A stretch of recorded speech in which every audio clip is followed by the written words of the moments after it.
Hi everyone. One thing that I do honestly miss when I drive this Volvo compared to a modern car is maybe a sat-nav screen. Yes, you can use your phone, and that's what I've been using. I even did this when I picked the car up from Birmingham and drove it home. I used my phone. But I did mention on that video as well that Aoocci have been an absolute gem, and they've sent me an Apple CarPlay screen. And today I'm gonna hopefully show you how easy it can be to fit one of these screens and get it operational. But first I'm just gonna have a little word about a couple of things that I've done with the car since I've got it. I haven't driven it much.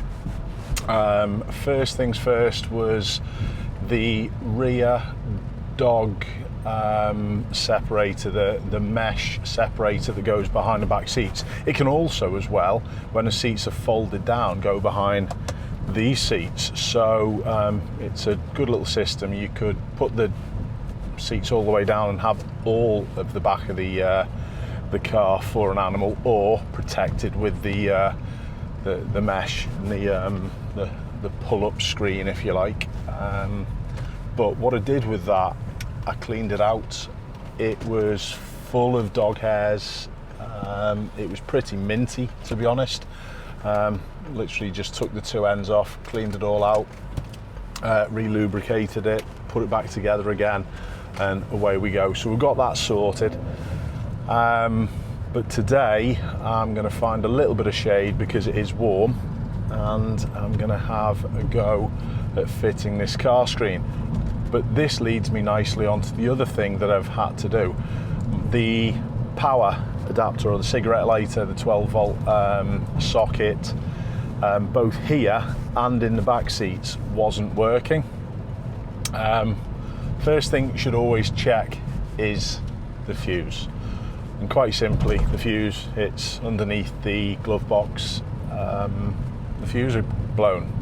Simple case of replacing a fuse and that's all fixed. So we've got some power.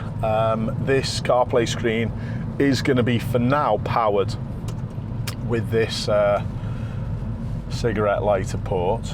But eventually I am going to get it wired in, so it just comes on with ignition. I'm going to do that when I take it to Liverpool Auto Care and get the dash cam installed. I'm going to make sure that's done properly.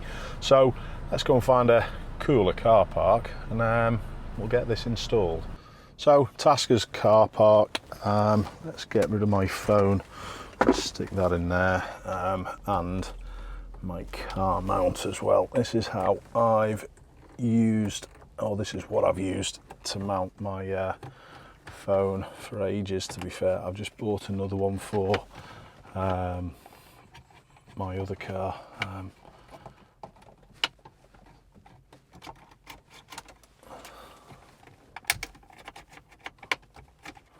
Just as though that's broke. No, it's not. It's not. It was just stuck where I put the mount on. So yeah, maybe just be careful of mounting your phone with one of them, because it can potentially cause a few problems with the vents, and you don't want to break something else. So yeah, this is going to be quite warm. I might have to turn the car on at some point. User manual? Nah, we don't do that. Let's show you the actual head unit.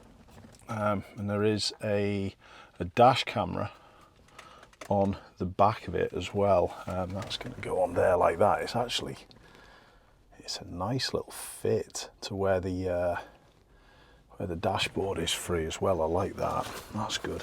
There is also, I'm not going to get it out. Yes, I will. I'll show you. There's a reversing camera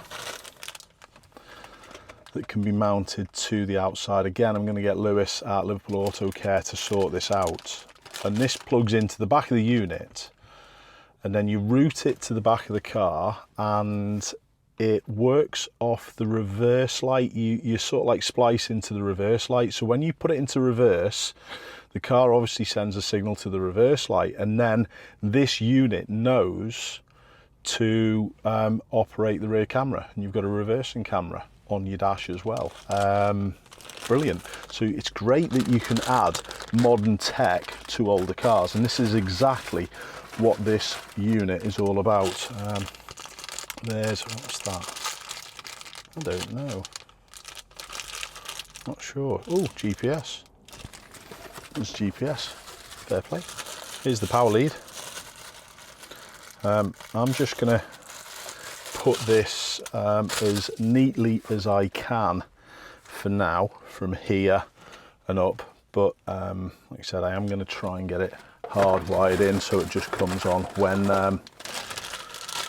when you turn the ignition on, which is useful. Let's have a little look at the mount. There's a couple of mounts, or is there? No, there's one mount. It's a sticky mount, which is pretty good, to be fair. It's nice and flexible, so that can go nicely on there. There's a sticky pad with it, which I will put on. In fact, I'm going to stick that on now. Like I said, not reading any of the instructions as normal. Let's make sure to get this on nice and straight. It seems pretty heavy duty, this as well, which is good.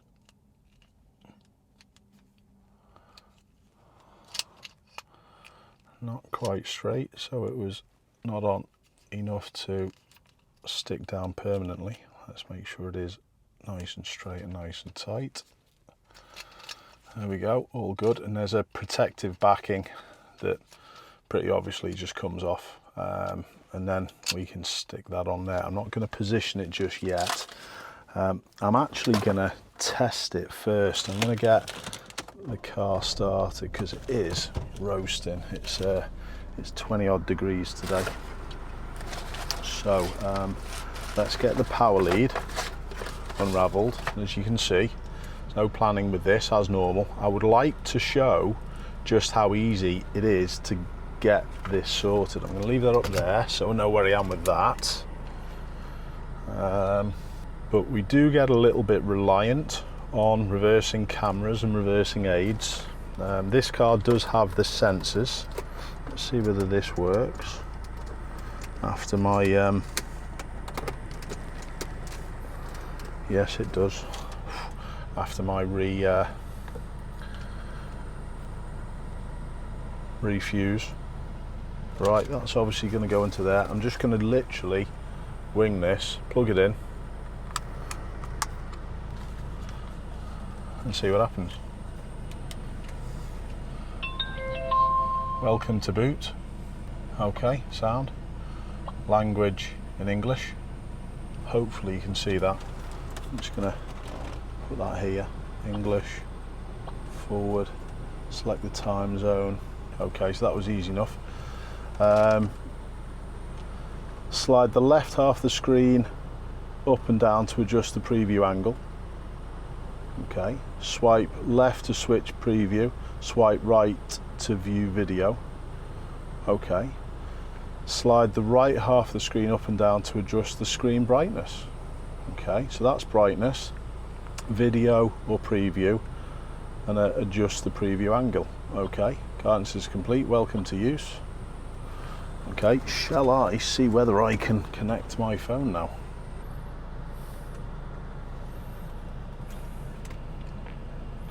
Done. Now, it was quick and straightforward. It probably would have been better if I had have read some manuals. As normal, I don't. But all I did was I connected it to Bluetooth, and I connected it to the Wi-Fi. And all I did, I had to turn the unit off and turn it back on again. But now I've got everything that's going on. Google Maps, I've got Waze. Perfect. Right, let's get it connected to the mount, get the mount stuck down in the proper place. We'll take from there. Not sure what that is, that's probably the GPS. Anyway, let's crack on. It's not quite straight. I suppose you could even have it angled towards me a little. Makes it even better. And you can even move the camera so it's straight as well. You know what, that's pretty good. What I would like to know is whether this, I'm just going to leave that down there for now.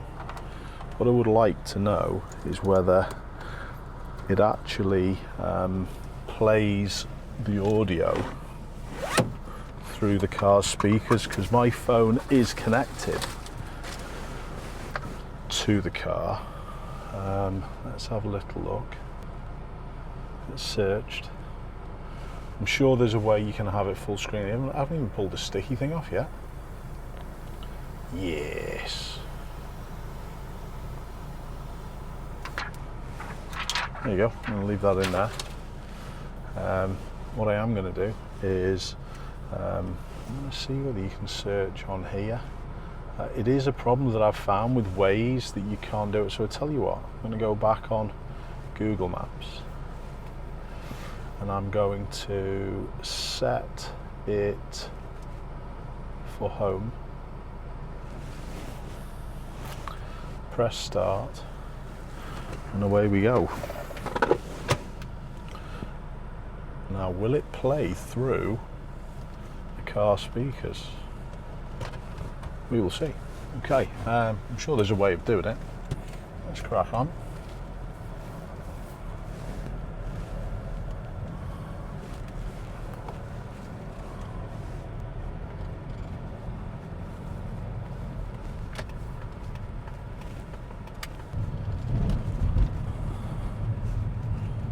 One thing that you...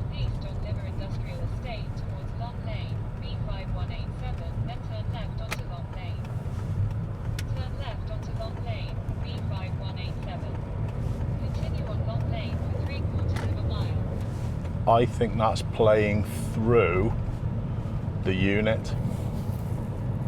So what I'm going to do, I'm just going to park in a little second. I'm going to pull into the petrol station, because one thing that you shouldn't have going forward is have a screen with the actual dash cam on. A lot of people don't realise that about normal dash cams, so I'm just going to see whether there's a way of me turning this off and also literally getting the maps full screen. I'm sure there is. Bear with me. There we go. Fixed. So I've now got the whole screen. All I need to work out is how I play the audio through the car speakers, which I do know is possible. But all in all, honestly, it was a quick and easy setup. We've got proper maps on. There's a bigger display. You can play your music again. That's nice if we can get it connected through. That would be nice if you get your music obviously connected through the car speakers.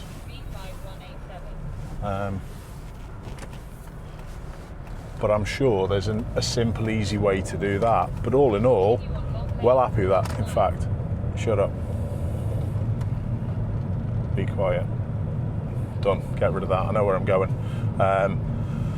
But yeah, all in all, quite quick and easy little unit to set up, as you can probably see. Is this one of the things that this car was missing? Yes, it's understandable with it being a 13-year-old car though. Added functionality of having a dash cam at the front. We will have a little look at the dash cam. It's not going to be the same sort of quality as my VFO A329 that is going in this car. However, there's an added functionality, don't forget, of the reversing camera, which we will get up and running when I get everything installed at Liverpool Auto Care. So honestly, cracker. Now, big thanks again to Aoocci for sending me this. It's going to be well used. You can also use the code Ashley and save yourself, wait for this, 22% on one of these units by using the link in the description. How to turn an older car with not as much tech into a more modern car with more tech in one quick and simple and easy step. As normal, I apologise for not reading the instruction manual, but that's a given with me. I think you realise that. But it's an honest test that if I can work it out and if I can set it up without using the manual, it's a good bit of kit, and I think that's a good bit of kit. It's a perfect size. I like the format of it as well. It's sort of like long and wide rather than tall, so it doesn't protrude into my view. I can still see the windscreen washer jet on the left hand side over the top of it, so it's not affecting my view whatsoever. Well happy with that. Let me know what you think, and keep tuned in, because don't forget, including this screen, I'm going to be giving this car away. See you soon.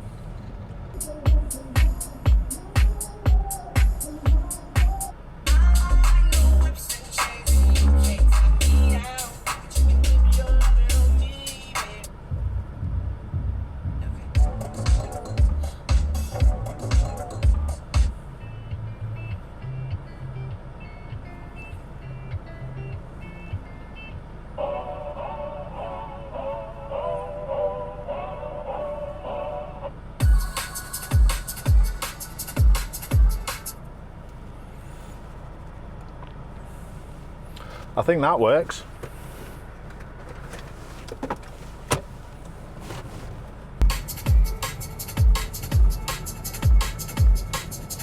Turn right to stay on Whitewood Park, then turn left to stay on Whitewood Park.